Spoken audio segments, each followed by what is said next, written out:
제가 신학생 시절 때 구약학 수업을 들었는데 그때 교수님께서 기장은 예언자의 전통을 따르는 교단이다 라는 이야기를 하셨습니다.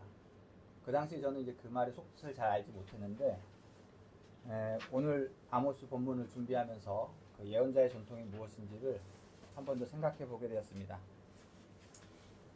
예언자의 삶이란 되게 어둡고 우울하기 마련입니다. 그들은 좋은 소식보다는 하느님의 진노에 대한 이야기, 그리고 세상에 대한 심판, 이야기를 전하기 때문입니다. 예언자가 예언을 전할 때 그 심정은 그 예언이 적중하기를 바라는 마음이라기보다는 오히려 이 예언이 빗나가기를, 그리하여 이 민족이 비극을 극복하기를 바라는 간절함이 더욱 컸을 것입니다. 같은 민족의 비극을 보며 기뻐할 사람이 어디 있겠습니까? 예언자는 하느님의 진노를 듣고 사람들이 돌이켜 하느님이 보시기에 합당한 삶으로 회복되기를 간절히 바랐을 것입니다.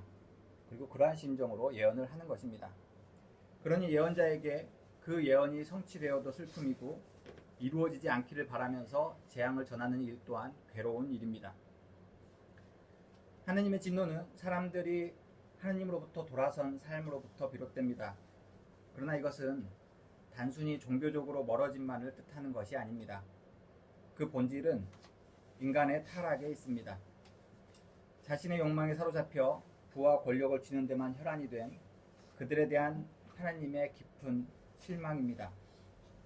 그 탐욕 탓에 약자들은 더욱 가혹하게 착취당하고 억압받으며 가난과 질병, 폭력과 시기에 휘둘리는 비참한 삶으로 내몰립니다. 누구도 그 힘없는 약자들의 신음소리에 귀 기울이지 않고 오히려 그들을 무능하고 게으르다고 낙인 찍고 차별하는 세상, 그것이 바로 하느님을 등진 사람들이 만들어가는 세상입니다. 하느님의 진노는 이처럼 비참한 삶에 내몰린 이들의 고통 소리에서 비롯한다고 할 수 있습니다. 하나님의 말씀을 받아 전하는 예언자들의 삶 또한 세상으로부터 외면당하고 핍박받을 운명을 안고 살아갑니다. 그들은 시대의 흐름을 거슬러 사람들이 불편해하는 진실을 알리기 때문입니다. 예나 지금이나 예언자들의 외침은 상류층과 귀족, 사회 기득권 세력에게 위협이고 도전이 됩니다. 예언자에게도 시대를 거슬러 직언을 한다는 것은 또한 두려운 일이기도 합니다. 이런 예언자의 슬픔이 예레미야 애가서에 절절히 나타나 있습니다. 그럼에도 예언자들이 침묵할 수 없는 까닭은 예레미야의 고백처럼 가슴속에 타오르는 불이 있기 때문입니다. 하나님의 말씀이라고 기록된 이것은 곧 예레미야 안에 계시는 성령의 하나님입니다. 예언자의 가슴속에 성령의 하나님께서 그들을 이끌어가고 계신 것입니다. 오늘 구약 본문은 아모스 예언자의 예언을 다루고 있습니다. 아모스는 북이스라엘 왕 여로보암 2세 때 하느님의 부르심을 받고 예언을 시작한 예언자입니다. 약 기원전 8세기 중반경 북이스라엘에서 활동했던 그는 그 남유다의 드고아라는 작은 시골 마을에 살고 있던 목자였습니다. 그는 스스로 나는 예언자도 아니고 예언자의 아들도 아니다라고 말합니다.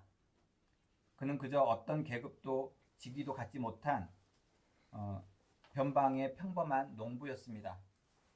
한적한 시골에서 양떼를 돌보던 그를 하느님께서 친히 부르시어 당신의 메시지를 전하게 합니다.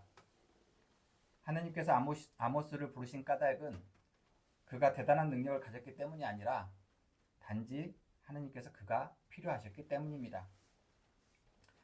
당시 북이스라엘은 영토를 확장하고 막강한 국력과 부를 과시하던 때였습니다.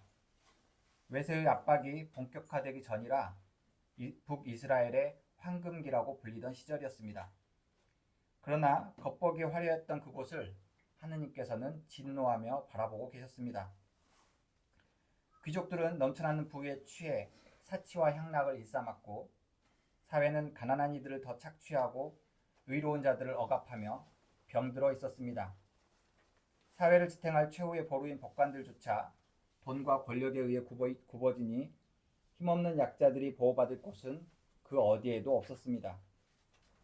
우상숭배와 더불어 성적, 종교적 타락이 극에 달했던 시기입니다. 제단에 바치는 제물은 풍성하고 화려했으나 하느님께서는 그 제물들을 결코 기뻐하지 않으십니다. 나는 너희가 벌이는 절기 행사들이 싫다. 역겹다. 너희가 성회로 모여도 도무지 기쁘지가 않다. 이것이 아모스를 통해 전한 하느님의 말씀입니다.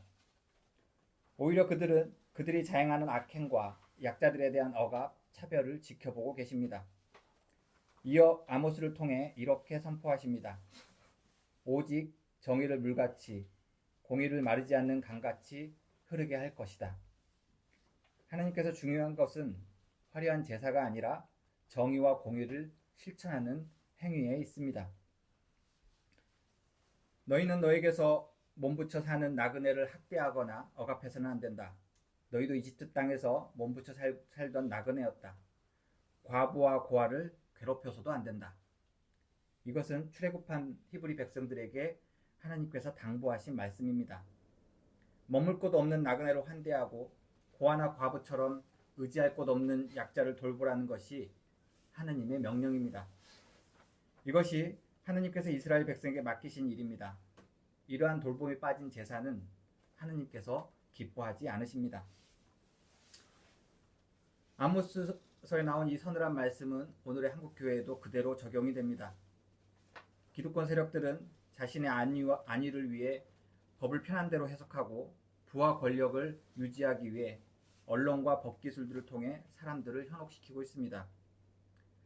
한국 역사에 대한 편협한 해석과 한국을 찾는 이주민과 난민, 여성과 아이들, 노동자들을 대하는 한국 사회의 차가운 시선들, 부유해지고 거대한 한국 교회가 광화문 앞에서 드리는 기도들, 또한 그런 교회에 출석하는 법조인들과 정치인들, 거대해진 한국 교회가 바치는 헌금과 예배를 하느님께서는 어떻게 여기실지 아모스서를 보면 대략 예측할 수 있습니다. 아모스서 내용을 보면 그때와 지금이 크게 다르지 않다는 생각을 지울 수가 없습니다. 신앙인으로 산다는 것은 우리 안에 하느님의 마음을 품고 사는 것입니다. 교회에 헌금을 하고 예배를 드리는 종교적 행위 이전에 세상 한복판에서 하느님의 시선과 마음으로 그분이 바라시는 삶을 살기 위해 먼저 애를 써야 합니다. 바울이 말한 성령으로 몸의 행실을 죽이는 것, 그것은 육신의 욕망을 제어하는 것입니다. 물질을 따라 사는 삶의 방식이 아닌 내 안에 주시는 뜨거운 감동으로 사로잡힌 삶, 이 일은 오직 성령으로 가능한 일입니다. 성령께서 주시는 뜨거운 감동을 통해 우리 가슴 깊은 곳에 일어나는 일입니다. 예레미야의 고백처럼 가슴속에 타오르는 불, 바로 성령으로 거듭날 때 우리는 바울의 서신처럼 하나님의 영의 인도함을 받는 사람, 바로 하나님의 자녀가 됩니다. 그리고 그 마음은 우리 이웃의 아픔을 차마 외면하지 못하는 마음, 타인의 고통에 함께 아파하는 마음, 약자를 향한 연민의 마음에서 비롯하게 됩니다. 이 마음이 바로 예레미야가 고백한 가슴속에 뜨거운 불이고 하나님의 말씀이며 바로 성령의 하나님입니다. 그 연민을 통해 성령께서 우리에게 말씀하십니다. 그리고 그 마음이 불의를 미워하고 이 땅의 정의와 공의를 강물처럼 흐르게 합니다. 성경은 역사 속에 기록되었기에 때로는 거창하고 거대하게 느껴지기도 합니다. 그러나 신앙의 실천은 우리의 일상의 지극히 작은 행동에서부터 비롯됩니다. 지난주일 저희 집에는 손님 한 명이 찾아와서 늦게까지 이야기를 하게 되었습니다. 이야기가 길어져서 새벽 2시가 되어야 자리를 정리할 수 있었습니다. 저는 잠시 베란다에 앉아 창밖을 바라보고 있었는데 그때 때마침 눈이 무척 많이 내렸습니다. 잠깐 사이지만 온통 길과 집들이 하얗게 덮여가고 있었습니다. 눈 내리는 풍경을 바라보는데 밖에서 누군가 눈 쓰는 소리가 들렸습니다. 이 깊은 밤 홀로 눈을 치운 이가 누구일까 궁금해졌습니다. 그래서 저도 아무도 없는 골목길에서 묵묵히 눈을 치우는 그 마음이 궁금해서 저 또한 빗자루를 들고 집을 내려가게 되었습니다. 함께 눈을 치우면서 이렇게 물었습니다. 어떻게 이 늦은 시간에 눈을 치우러 나오셨나요? 그분의 대답은 무척 담백했습니다. 술 한잔 하다가 밖에 보니 눈이 쌓일 것 같아서 나왔습니다. 특별할 것 없는 아주 단순한 마음입니다. 그 짧은 대답은 저에게 많은 것을 느껴지게 했습니다. 우리의 선행은 자꾸 어떠한 동기들을 요구하곤 합니다. 그러나 어떤 판단이나 이해득실 없이 그저 행하는 단순한 실천, 그 속에 가족과 친구, 이웃을 향한 배려가 담겨 있고, 이런 드러낼 것 없는 단순한 선행들이 그물망처럼 연결되어 이 세상을 지탱하고 있다는 아득한 감동이 느껴졌습니다. 금방이라도 무너질 것 같은 위태로운 한국 사회가 그래도 버티는 힘은 바로 이런 이름 없는 이들의 선행에서 비롯한 것 아닌가 하는 것을 다시금 깨닫게 됩니다. 나눔과 나눔의 김민석 사무국장은 이를 차마 그러지 못하는 마음이라고 표현했습니다. 오늘 나눠준 주보 뒷면에 보시면 글이 담겨 있습니다. 지독한 한파에서 무용고로 세상을 떠난 아기의 장례를 치를 아이의 베넷저고리를 찾는 과정에서 자신에게 아무 이득이 없는 그 일에 사람들이 나서는 그 이유가 무엇일까? 그것은 그냥 지나칠 수 없는 마음, 차마 외면하지 못하는 마음 때문이라고 김민석 사무국장은 이야기하고 있습니다. 그 마음이 이름 없는 한 아이의 장례를 치르게 했고 수많은 무용고자의 마지막을 외롭지 않게 지켰습니다. 차마 지나치지 못하는 마음, 그것이 곧 연민이며 우리 안에 계신 성령께서 하시는 말씀입니다. 일전에 그 비영리 단체인 이음새에서 춘천에서 걷기 모임을 초대받아 간 적이 있습니다. 그 이음새 대표인 신한열 수사는 먼저 역에 도착해서 자기가 경험했던 이야기를 저에게 전해주었습니다. 본인이 일찍 도착해서 점심을 간단히 해결하기 위해 김밥 한 줄을 샀는데 철길가에 한 남성이 넋을 놓고 앉아있는 모습을 보게 된 것입니다. 그 모습이 마음에 걸려 다가가서 이렇게 말을 건넸다고 합니다. 식사를 안 하셨으면 김밥이라도 나눠서 드시겠어요? 그렇게 김밥을 나누며 이야기를 들어보니 그는 그날 삶을 포기하고 생을 마감하려고 그곳을 찾았다고 합니다. 짧은 대화 후에 그는 다시 집으로 돌아가겠다며 자리를 떴다고 전해주었습니다. 그 만남이 그 사람의 팍팍한 삶의 조건을 바꿀 수는 없을 것입니다. 그러나 적어도 그 김밥 한 줄과 따뜻한 말 한마디가 그의 삶을 조금 더 이어지게 했을 것입니다. 성령으로 몸의 행실을 죽이면 살리라 하는 이 바울의 서신서의 말도 이와 다르지 않습니다. 우리는 그가 얼마나 더 삶을 지속하고 회복할지 알 수 없습니다.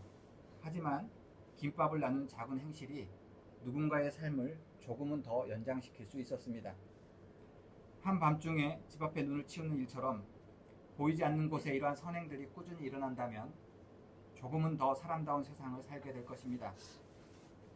우리 눈에 보이지 않는 성령께서 세상을 운영하는 방식이 이와 같습니다. 그렇게 이 땅에 정의와 공의를 이루어 가십니다. 서울교회가 이제 곧 하나님이 계획하신 새로운 공간으로 이전하게 될 것입니다. 그곳에서 우리는 어떤 예배를 드려야 할까요? 진실한 제사를 하나님께 드리고자 한다면 우리는 먼저 성령으로 새롭게 거듭나야 합니다. 인간적인 계산과 판단을 내려놓고 하나님의 인도하심을 바라며 내 안에서 성령께서 이야기하시는 소리에 귀 기울여야 합니다. 바로 우리 안에 있는 연민의 마음을 깊이 들여다보는 것입니다. 서울교회 공동체가 이러한 하나님의 시선을 따라 산다면 그것으로도 충분합니다. 예언자들이 끊임없이 외쳤듯 이 시대에 소외된 이들, 나그네와 과부, 고아를 외면하지 않고 그들과 함께 살아가는 교회가 되어야 합니다. 우리가 성령으로 새로워진다면, 가슴속에 뜨거운 불을 간직하고 있다면 그것으로 하나님께서는 크게 기뻐하실 것입니다. 오늘 주신 말씀에 따라 서울교회가 성령으로 새로워지는 교회 공동체가 되시기를 바랍니다.